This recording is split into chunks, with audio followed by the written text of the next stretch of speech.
Hello students, मैं अनिल और आज हम डिस्कस करने वाले हैं समरूप आवेशित अचालक गोले के कारण विद्युत क्षेत्र की तीव्रता।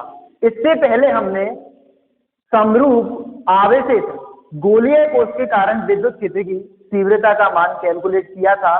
तीन अलग अलग पॉइंट्स पे, गोले के बाहर, गोले की सतह पर और गोले के अंदर। इन्हीं तीन स्थितियों में आज हम समरूप आवेशित अचालक गोले के कारण विद्युत क्षेत्र की तीव्रता का परिकलन करेंगे। इससे पहले क्या था, हमारा गोलीय कोश था, खोखला गोला था। तो नेक्स्ट हेडिंग है हमारा आज का समरूप आवेशित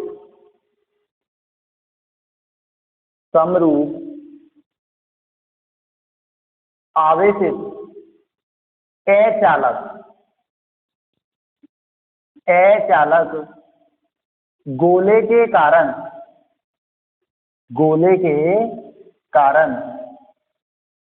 विद्युत क्षेत्र की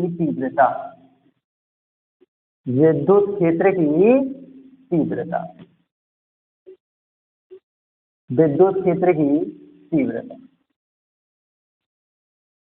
तो माना ये हमारा कोई गोला है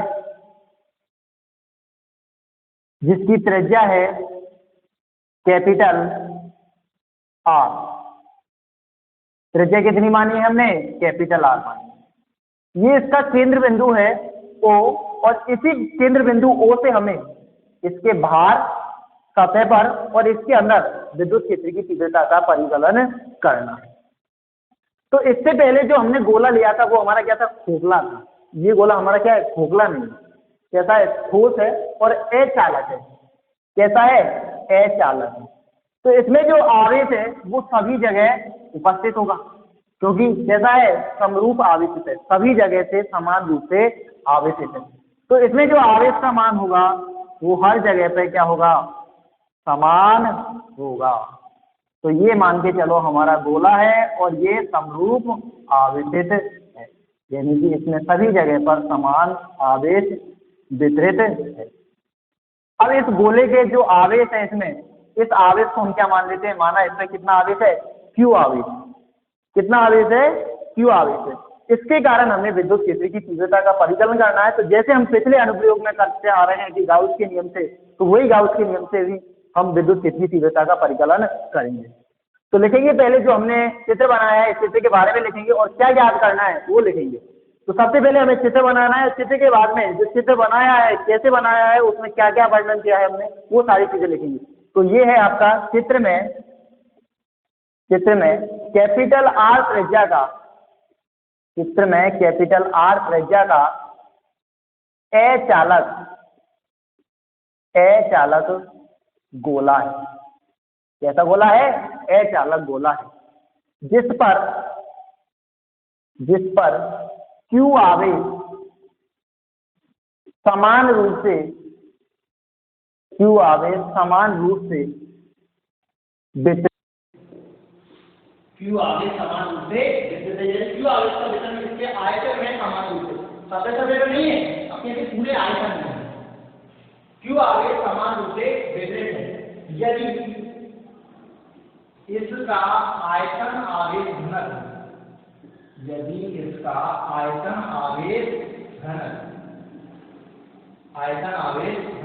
और आयतन आवेश घनत्व किससे रिप्रेजेंट करते हैं हम? रो से। यदि इसका आयतन आवेश घनत्व रो है, तब रो का मान कितना होगा? आयतन आवेश घनत्व को हम पहले पढ़ चुके हैं कि आयतन आवेश घनत्व बराबर होता है हमारा आवेश बटे के आयतन। क्या होता है? आवेश बटे के आयतन। तो आवेश कितना है इसका? क्यू है। आयतन कितना है इसका? गोले का त्रिज्या आर है। त्रिज्या कितनी है? आर है। तो हम बी लिख देते हैं पहले तो, या क्यू अपॉन के ऐसे लिख सकते हो। बी का मान कितना होगा? बी बराबर के 4/3 पाई आर क्यू। ये इसके आयतन का मान होता है। इसका मान लिखेंगे हम 4/3 पाई आर क्यू। समीकरण नंबर 1। तो ये हो गए हमारे समीकरण नंबर 1। अब मैंने इसमें त्रिज्या आवेश घनत्व क्यों नहीं है? क्योंकि आवेश इसकी त्रिज्या नहीं है, आयतन में समान रूप से वितरित है। जैसा है बोला हमारा ठोस बोला है, अचालक बोला है, और जो आवेश है वो इसके संपूर्ण आयतन में समान रूप से देते हैं। तो हमें जो काम आएगा वो क्या आएगा, आयतन आवेश घनत्व आएगा। तो आयतन आवेश घनत्व होता है आवेश बनेगा आयतन में क्यू अपॉन v, क्या होता है सिग्मा r क्यू, क्योंकि क्यू इसका आवेश है और इसका आयतन है। गोले की त्रिज्या r है तो गोले का आयतन रहेगा क्या होता है फाई r क्यू। आगे क्या करना है हमें, इसके मूल बिंदु O से स्मॉल r दूरी पर हमें क्या करनी है, विद्युत क्षेत्र की तीव्रता का परिचालन करना है। इस अचालक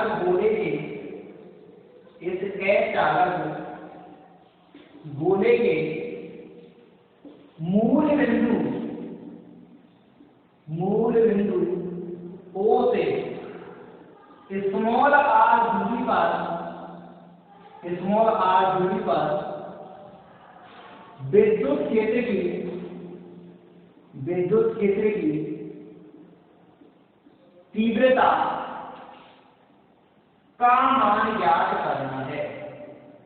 का मान ज्ञात करना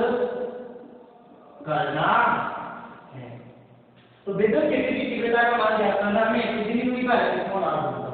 अब ये स्मॉल r दूरी इस त्रिज्या से कम हो सकती है, इसके बराबर हो सकती है और इससे ज्यादा हो सकती है, यानी कि r लेस देन r हो सकती है, r बराबर के r हो सकती है और r ग्रेटर देन r हो सकती है।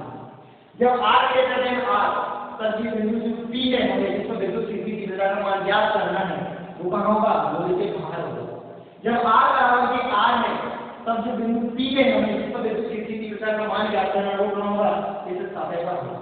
और जब r लेस देन r तब ये बिंदु कहाँ होगा, गोले के अंदर होगा। तो गोले के अंदर, गोले की सतह पर और गोले के बाहर, इन तीन स्थितियों में हमें विद्युत क्षेत्र की तीव्रता का मान ज्ञात करना है।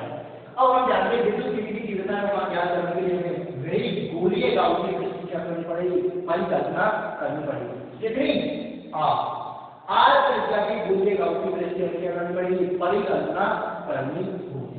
तो इसके लिए क्या करते हैं, मूल बिंदु O से r दूरी पर, अब r दूरी पर बिंदु P मान लेते हैं, करते हैं r दूरी पर बिंदु P पर विद्युत क्षेत्र की तीव्रता का मान ज्ञात करना है। इससे हम विद्युत क्षेत्र की तीव्रता का मान ज्ञात कर रहे हैं, उस बिंदु को क्या लेते हैं, P नाम दे देते हैं।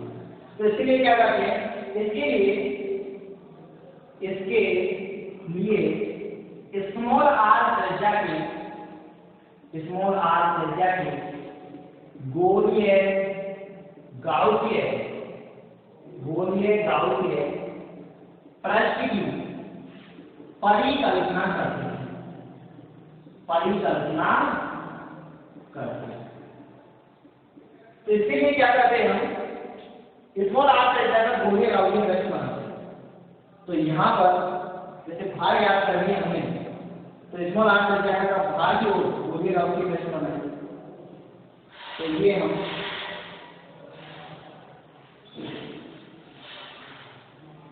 स्मॉल r त्रिज्या का गोलीय गाउसीय पृष्ठ लेते हैं, जिसकी इसी केंद्र बिंदु से दूरी कितनी है, स्मॉल r, दूरी कितनी है, स्मॉल r।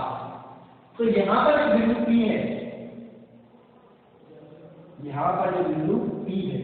इस पर हमें विद्युत क्षेत्र की तीव्रता का मान ज्ञात करना है। जब स्मॉल r त्रिज्या किसके बराबर बनेगी, कैपिटल R के बराबर बनेगी, तो तब हमारा गोलीय गाउसीय पृष्ठ कैसे जाएगा, यहाँ पर आ जाएगा। जब small r less than r हो जाएगी तो हमारा गोलीय गाउसीय पृष्ठ कैसे हो जाएगा, अंदर आ जाएगा। तो तीनों स्थिति में आ जाएगा। तो इसके लिए r त्रिज्या से गोलीय गाउसीय पृष्ठ की परिकल्पना करते हैं। तो भाई इसके लिए बिंदु P की तीन स्थितियां संभव है। जैसा कि हमने पिछले वीडियो में देखा कि बिंदु P की कितनी स्थितियां संभव होंगी, तीन स्थितियां संभव होंगी, गोले के बाहर, गोले की सतह पर और गोले के अंदर। तो एक एक लेके हम क्या करेंगे, सॉल्व करेंगे, ऐसी तीनों स्थितियों में विद्युत क्षेत्र की तीव्रता का मान परिचालन करेंगे। तो स्थितियां लेते हैं हम बारीक एक एक करके। ये जो फॉर्मूला था हमारा, रो बराबर के आयतन आवेश घनत्व का जो मान आया था हमारा, रो बराबर के Q अपॉन के 4/3 पाई आर क्यू। तो इसको समीकरण नंबर दिया था एक, इसको मैं इस तरह से इस कोड साइड में लिख देता हूं। अब तीनों स्थितियों को हम बारी बारी से लेते हैं। तीनों स्थितियां कौन सी होंगी? वो कितनी भी होंगी का नहीं होंगी तीनों स्थितियों में r ग्रेटर देन r सबसे पहले, उसके बाद में r बराबर के r, और उसके बाद में r लेस देन r। यानी बोलेगा उसके जैसे जैसे जो दूरी है हमारी वो एक तो बोले की त्रिज्या से ज्यादा हो, बराबर हो और कम हो। तो नंबर 1 स्थिति नंबर 1, जब बिंदु P A चालक गोले के बाहर स्थित चालक गोले के कहाँ हो? बाहर स्थित हो। चालक गोले के बाहर स्थित हो, यानी इस कंडीशन में ये हो गया आपका r greater than small capital r, यानी कि ये बिल्कुल बाहर होगा P, तो इस दूरी का मान गोले की त्रिज्या से क्या होगा? ज्यादा होगा। इस स्थिति में गोलीय गाउसियन प्रश्न, गोलीय गाउसियन प्रश्न कौन सा है? ये बात। इस स्थिति में गोलीय गाउसियन प्रश्न द्वारा परिबद्ध आवेश द्वारा परिबद्ध आवेश का मान होगा देखना Q बराबर के, यानी कि जितना आवेश गोले पर है उतना ही ये बड़े गोले के अंदर है, क्योंकि ये छोटा गोला हुआ है, ये आपने क्या हुआ है? बड़ा गोला हुआ है। तो ये बड़े गोले के अंदर क्या आ रहा है? छोटा गोला आ रहा है।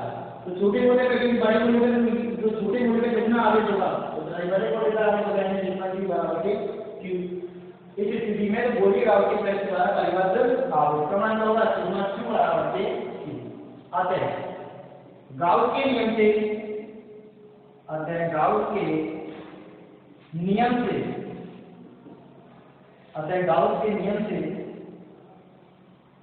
इस गोलीय गाउसियन प्रश्न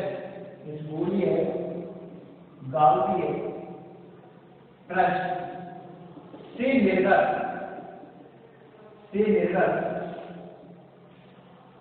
विद्युत सिद्धांत 5 नीचे रिप्रेजेंट करें तो 5 विद्युत लहर की परिभाषा क्या होगी? समाकलन बंद पथ n E vector dot ds Gauss का नियम इसके बराबर ही होगा, यानी कि Q upon K epsilon not. Sigma Q का मान देखना, Q का वैल्यू निकल जाएगी Q upon K epsilon not. तो ये भी प्लस है और ये भी प्लस है, ये गाउस के नियम से परिभाषा है, दोनों के लिए बराबर है। या इसको ऐसे लिख सकते हैं हम, समाकलन बंद पथ है E ds cos थीटा, जब थीटा क्या होता है? E वेक्टर और ds वेक्टर के बीच में। तो ये मान के चलो यहाँ पर मैं कोई ds क्षेत्रफल का क्या लूँ? अल्फा, तो उस ds की जो दिशा होगी इस दिशा में होगा, यानी त्रिज्यीय दिशा में होगा। किस दिशा में होगा? त्रिज्यीय दिशा में होगा। और ई वेक्टर भी क्या होता है? त्रिज्यीय दिशा में होता है। गोले के कारण पहली बार पहले देख लोगे तो यहाँ पे ई वेक्टर और डी वेक्टर क्या है? समान दिशा में, यानी कि इस ओर ज्ञात कर रहे हैं, इस ओर ज्ञात कर रहे हैं, बिंदु से क्या हो जाएगा? इस ओर आ जाएगा, और इस तरह को ज्ञात कर रहे हैं तो इस ओर, यानी कि क्या होता है? त्रिज्यीय दिशा में होता है, त्रिज्या की दिशा में होता है। तो हम त्रिज्या लेते हैं जो ज्ञात करते हैं उसी तरफ विद्युत क्षेत्र होता है, और अल्फा का क्षेत्रफल भी उसी दिशा होता है। थीटा वाला कैसा होता है? 0 डिग्री होता है। तो ये हो गया थीटा बराबर के 0 डिग्री बराबर के Q upon K epsilon naught. E को हम बाहर ले लेते हैं तो ई बाहर आ गया हमारा, और ये आया आपका समाकलन बंद पथ है ds बराबर के Q upon K epsilon not. Q upon K, तो ये क्षेत्रफल समाकलन, कौन सा समाकलन है? क्षेत्रफल समाकलन, यानी जो बंद पथ लिया है हमने उसका क्षेत्रफल कितना है उसको रिप्रेजेंट करता है। तो यह आएगा आपका 4 पाई आर स्क्वायर, यानी कि जो हमने गाउसी प्रश्न लिया है उसमें सिंपल कितना हो जाएगा 4 पाई स्मॉल आर का स्क्वायर। क्यों? क्योंकि गाउसी प्रश्न देते कितनी हमारी स्मॉल आर, तो ये हो जाएगा कि इनटू के 4 पाई आर स्क्वायर बराबर के q अपॉन में एप्सिलॉन 9। आगे इसको सॉल्व करते हैं तो ये आता है आपका e बराबर के 4 पाई आर स्क्वायर का इधर भाग दे देंगे तो क्या आएगा आपका q अपॉन के 4 पाई आर स्क्वायर एप्सिलॉन 9। या इसको ऐसे लिख सकते हैं हम e बराबर के q अपॉन के पहले 4 पाई एप्सिलॉन 0 को लेंगे और उसके बाद में r स्क्वायर को लिखेंगे, या इसको ऐसे लिख सकते हैं e बराबर के 1 अपॉन के 4 पाई एप्सिलॉन 0, 1 अपॉन के 4 पाई एप्सिलॉन 0 बराबर के क्या होता है कि कूलॉम में था। तो इसको लिखेंगे कि q अपॉन के r स्क्वायर और ये हो जाएगी हमारी H चालक गोले के बाहर विद्युत क्षेत्र की तीव्रता। वेक्टर फॉर्म में यदि लिखे हम तो E वेक्टर बराबर क्या आएगा E आउट वेक्टर बराबर के q अपॉन के r स्क्वायर r के जहां r से क्या है त्रिज्या की दिशा में जिस और हम विद्युत क्षेत्र की तीव्रता याद कर रहे हैं उसी दिशा में क्या है एकांक सदिश यूनिट वेक्टर। तो एक तो फॉर्मूला हो गया आपका q अपॉन के r स्क्वायर। दूसरे फॉर्मूले में देखें यदि लिखते हम किसके में आयतन आवेश घनत्व के रूप में देखें तो q का मान कहां से रखेंगे समीकरण 1 से रखेंगे। तो पहले तो मैं इसको समीकरण नंबर क्या दे देता हूं समीकरण नंबर 2 दे देता हूं, समीकरण 2 दे देता हूं। अब समीकरण 2 में q का मान मात्र रखेंगे समीकरण नंबर 1 से दूसरा फॉर्मूला लाने के लिए। जैसे तो हमारा यहां तक हो गया, यहां तक हमने विद्युत क्षेत्र की तीव्रता का मान याद कर लिया पूरे लेकर दिया, लेकिन हमें आयतन आवेश घनत्व के रूप में इसे लिखना है तो क्या करेंगे हम समीकरण नंबर 1 से रो की वैल्यू सॉरी q की वैल्यू रखेंगे। तो q की वैल्यू रखने के लिए q की वैल्यू रखने के यहाँ पर तो ये आएगा आपका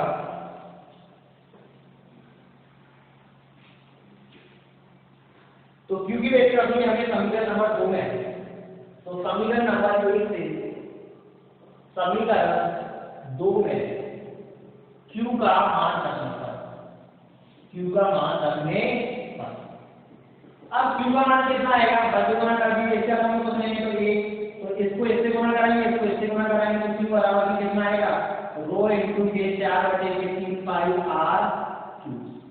तो समीकरण नंबर 1 है e बराबर के क्या हो जाएगा कि e की जगह मैं क्या लिख देता हूं 4 पाई एप्सिलॉन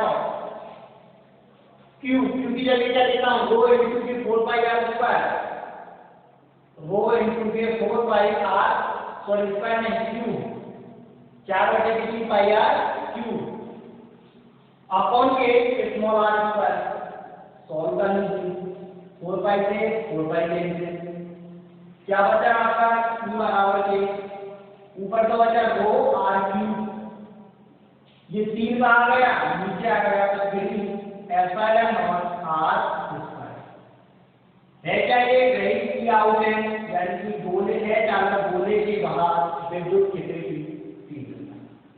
पहला फॉर्मूला हो गया ये, दूसरा फॉर्मूला हो गया आपका दोनों को आवश्यकता अनुसार जैसे मान दिए गए हो न्यूमेरिकल हल करने के लिए वही हम यूज में लेंगे।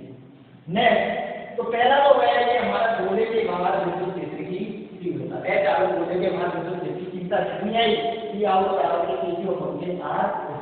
तो इसको भी मैं इसी बोल देता हूं कि की आउट का मान हमारा कितना आया केजी और फंक्शन r स्क्वायर आया। वेक्टर फॉर्म में लिखना है तो r कैप लगा दीजिए। r कैप क्या है ये तो हमारी त्रिज्या है तो r कैप उसी दिशा में क्या है एकांक सदिश। इसको याद कर रहे हैं तो एकांक सदिश भारत के तो हो जाएगा और इस तरह से यहां पे याद कर रहे हैं तो एकांक सदिश ये हो। तो ये विद्युत क्षेत्र की तीव्रता का वेक्टर फॉर्म हो गया। नेक्स्ट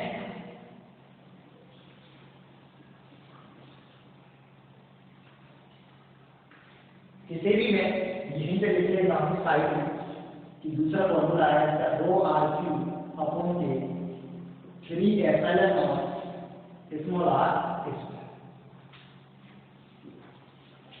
दूसरा जो पॉइंट है वो है हमारा नंबर दूसरी स्थिति है। दूसरी स्थिति क्या आएगी जब बिंदु P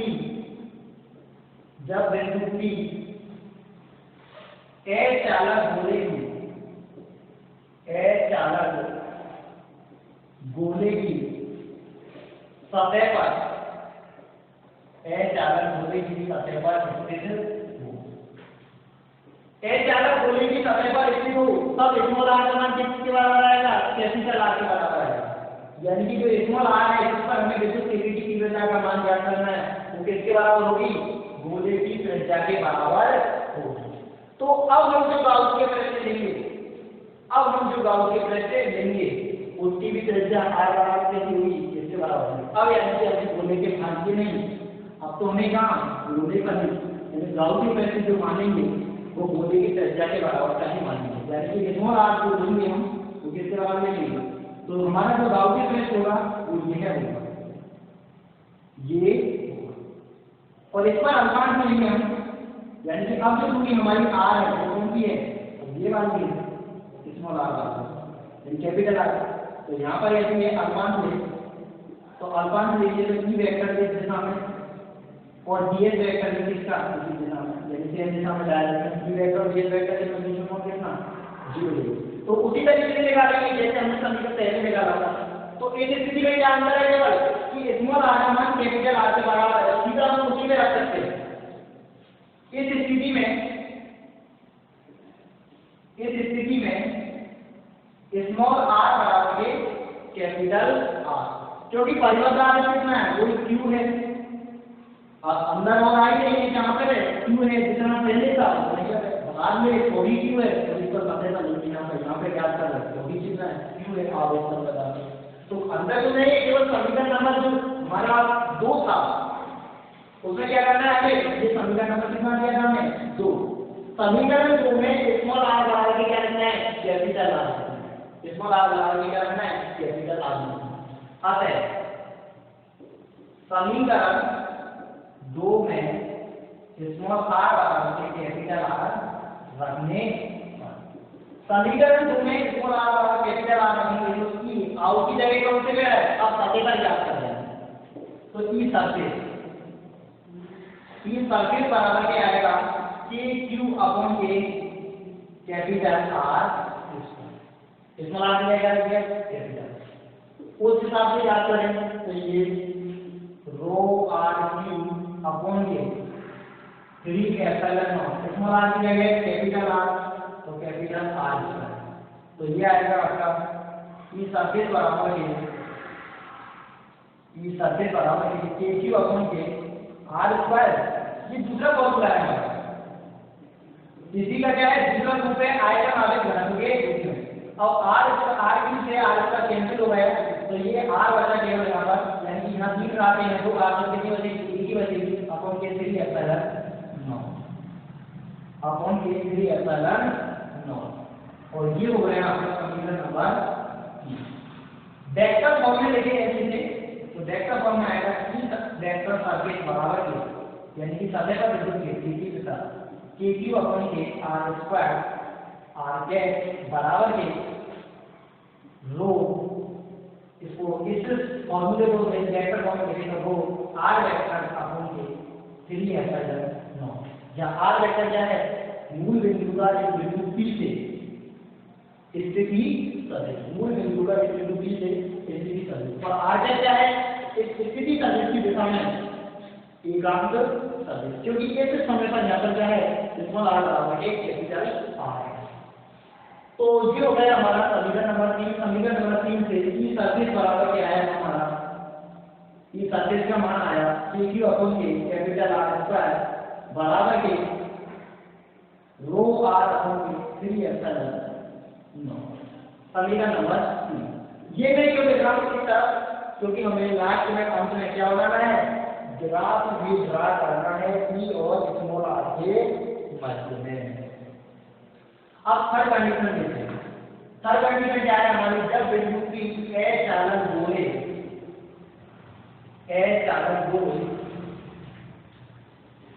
के अंदर स्थित अचालक गोले के अंदर स्थित और अचालक गोले के अंदर स्थित होगा तब क्या होगा? स्मॉल आर कैपिटल आर, यानी कि जो हम गोले का पृष्ठ में उसकी जो त्रिज्या है उसका मान इस गोले की त्रिज्या यानी कि जो गोला है हमारा जिसके कारण विद्युत की तीव्रता का मान ज्ञात कर रहे हैं उससे कम होगी। तो इस स्थिति में हम गोलीय गाउस के प्रश्न जो लेंगे वो इस तरह से बना लेंगे।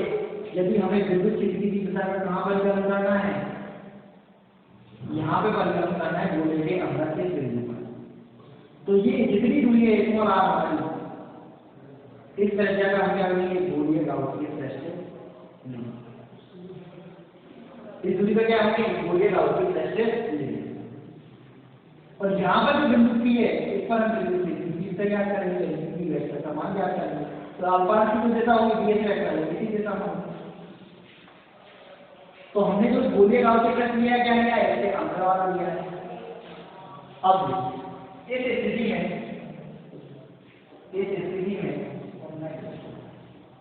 यदि गोलीय गाउस के प्रश्न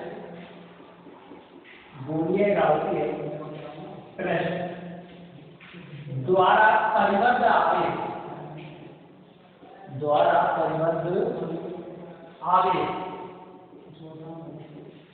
अब यहाँ पर इसके पूरे के द्वारा तो यानी कि स्मॉल आर कैपिटल आर त्रिज्या द्वारा परिबद्ध आवेश कितना है, कैपिटल क्यू है। अब ये हमने क्या लिया है स्मॉल आर त्रिज्या का लिया है इसके अंदर है, और हम जानते हैं हमारे पास कौन सा बोला है एच चालक बोला है। और हमने स्मॉल आर त्रिज्या को गोलीय गाउस के प्रश्न लिया है, तो इसके कारण जो परिबद्ध आवेश होगा उसका मान क्या होगा कम होगा, क्योंकि ये कम जगह को घेर रहा है, ज्यादा जगह को घेर रहा है। तो इसमें जो आवेश का मान होगा वो हमारा क्या होगा कम होगा। तो इसमें जो आवेश का मान है उसको हम क्या मान ले क्यूएस मान। कितना मान ले क्यूएस मान। जब इस स्थिति में यदि गोलीय गाउस के प्रश्न द्वारा परिबद्ध आवेश क्या हो स्मॉल क्यूएस, कितना ले लिया स्मॉल क्यूएस हो, तब स्मॉल क्यूएस का मान कितना होगा याद करिए। देखिए कैसे याद करेंगे, क्योंकि हम जानते हैं हमारे पास में एक चीज है आयतन आवेश घनत्व, क्योंकि हम जानते हैं कि आयतन आवेश घनत्व वो बराबर होता है आवेश बटेगे आयतन। तो यहाँ से आवेश बराबर कितना हो गया रो इंटू के आयतन। तो यहाँ से आवेश पूरे का मान क्या लिख सकते हैं हम रो इंटू के आयतन।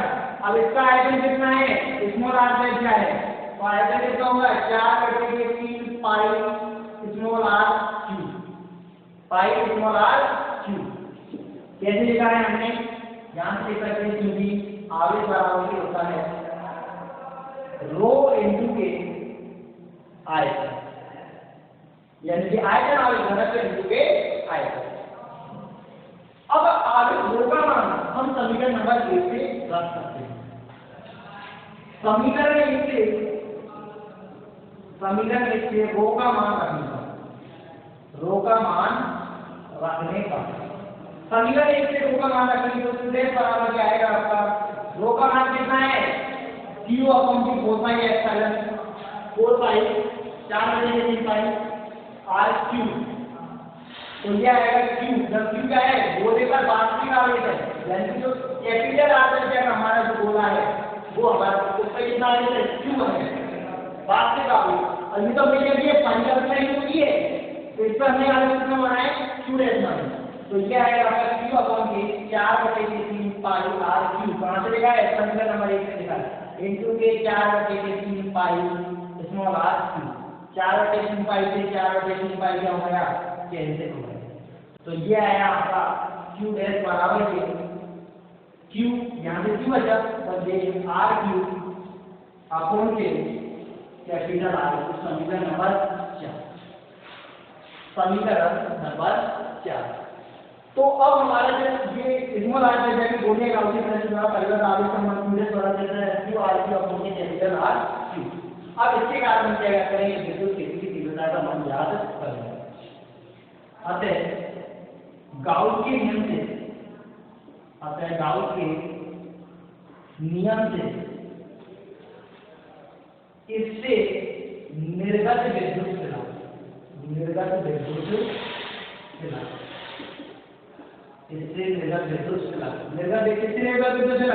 स्मॉल आर त्रिज्या के गोलीय गाउसीय प्रश्न।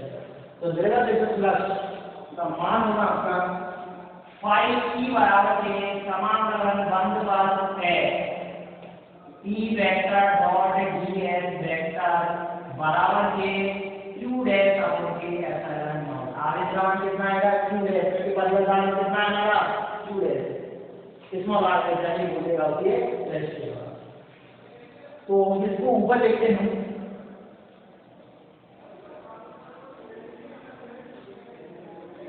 तो ये आता है आपका नेक्स्ट समाकलन बंद पर E D S cos theta है और थीटा की कितनी थी आपकी 0, क्योंकि ई वेक्टर और डी एस वेक्टर क्या है सेम डायरेक्शन में। कॉस 0 डिग्री बराबर है क्यू डैश का मान कहां से रखेंगे समीकरण नंबर 1 लिखेंगे। तो अभी लेंगे हम पहले लिख देंगे क्यू डैश का फॉर्म क्या एप्सिलॉन नॉट। ई को बाहर ले लिया, समाकलन बंद पर एस डी एस यानी कि जो हमने परिवर्तन आवेश माना है उसका क्षेत्रफल बराबर में q डैश का मान रख देते हैं हम। तो बड़ा फॉर्म के एप्सिलॉन नंबर q डैश का मान कहां से लिखेंगे समीकरण नंबर 4 से। समीकरण नंबर 4 में कितना आएगा q r q और उनकी कैपिटल R q कहां से लिखा है मान समीकरण 4 से। समीकरण 4 या e और इसका मान कितना हो गया 4 पाई स्मॉल r स्क्वायर बराबर के 1 इसको लिखेंगे q capital R q upon K epsilon naught sorry q small r q upon K epsilon naught capital R q। या ये आएगा आपका 4 पाई r स्क्वायर का ऐसा बाहर लेंगे तो e बराबर के q r q अपॉन के 4 पाई r स्क्वायर इनटू के एप्सिलॉन नॉट R q यानी 4 पाई r स्क्वायर जो ये है इसका हमने क्या ले लिया भाग ले लिया इधर। तो अब ये ऊपर 3 r है होंगे और नीचे 2 r है, ऊपर क्या बचेगा 1 r बचेगा। तो ये बचेगा आपका q r अपॉन 1 r बचा 2 r कितने हो गए 1 r 4 पाई एप्सिलॉन नॉट से पहले लिखे था इनटू के r q। अब गणित बना तो 4 पाई एप्सिलॉन नॉट की जगह क्या लिखेंगे हम के क्या लिखेंगे के। तो ये ई एन गोले के अंदर जो किसी वेक्टर याद कर रहा है तो ई एन बराबर के 1/4 पाई एप्सिलॉन नॉट की जगह क्या लिखा है के लिखा है q r अपॉन के r q, क्योंकि 1/4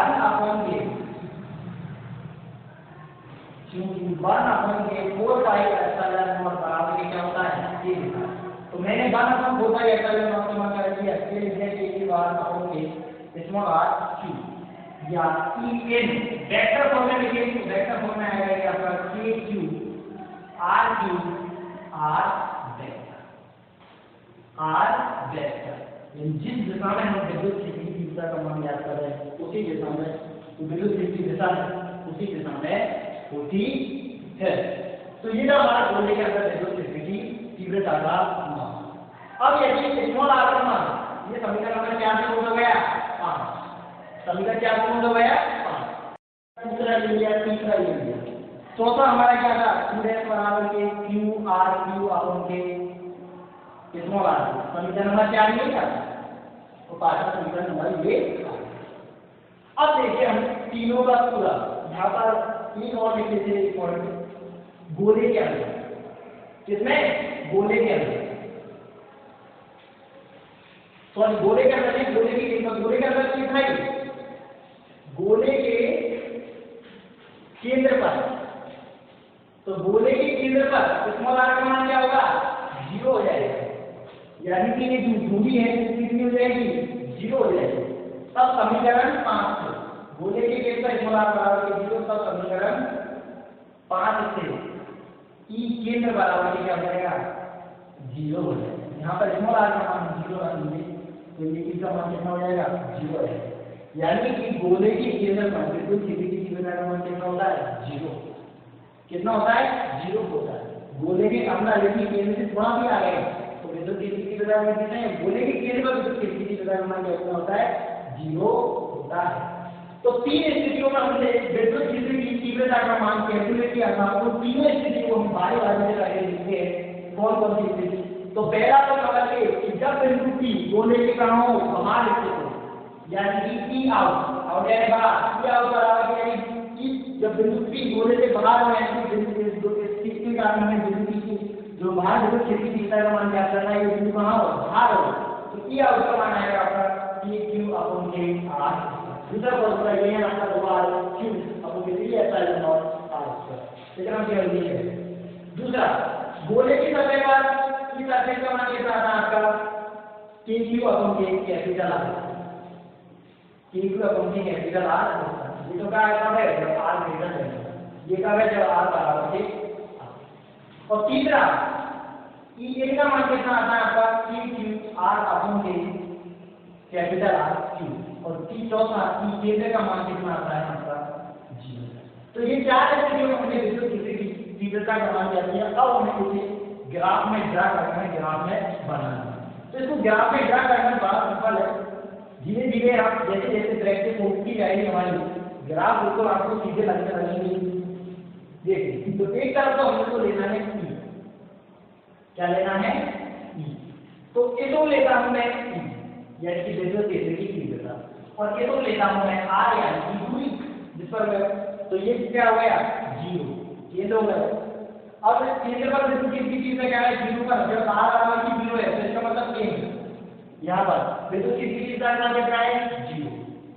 इसके बाद में हम जब R यानी कि लेस देन R, यहाँ पर R क्या है? लेस देन R, और यहाँ पर R बराबर 0। R बराबर कितना? 0। जब R लेस देन R है तो हम देख रहे हैं ये सारी राशि हमारी क्या है? कांस्टेंट है। क्या है? कांस्टेंट है। तो EN समानुपाती आता है स्मॉल r से। EN समानुपाती कितने आता है? समान। तो ये क्या है? सरल रेखा, यानी सरल रेखा है।